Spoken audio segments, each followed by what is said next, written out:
अगर दोस्तों आप लोग जानना चाहते हैं कि एक कन्वेयर में कौन कौन से इक्विपमेंट अटैच रहते हैं तो मैं आप लोगों को बता देता हूँ। ये अपना मोटर है, उसके बगल में फ्लूइड कपलिंग है जो मशीन गार्ड में अटैच है। ये हमारा थ्रस्टर ब्रेक हो गया। उसके साथ ये गियर बॉक्स हमारा अटैच है और यहाँ पे कपलिंग है, इसमें पिन बुश कपलिंग दिया हुआ है, कहीं कहीं गियर कपलिंग होता है। ये हमारा हेड पुल्ली है, ये हमारा हेड पुल्ली दिख रहा होगा। और इसके बीच में ये स्क्रैपर है, ये स्क्रैपर आपको दिखाई दे रहा होगा। ये प्राइमरी स्क्रैपर है और यहाँ नीचे में सेकेंडरी स्क्रैपर है।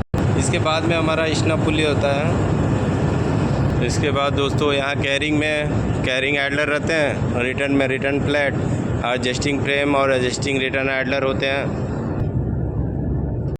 यहाँ पे दोस्तों ये टेल स्नैप है, इसके बाद टेल पुल्ली दिया हुआ है जो मशीन गार्ड के अंदर है। ये ट्रॉली टेकअप दिया हुआ है, इसमें ट्रॉली टेकअप है कि इसलिए कि यहाँ पे जगह कम है। और ये देख रहे हैं यहाँ पे टेकअप में काउंटर वेट लटका हुआ है।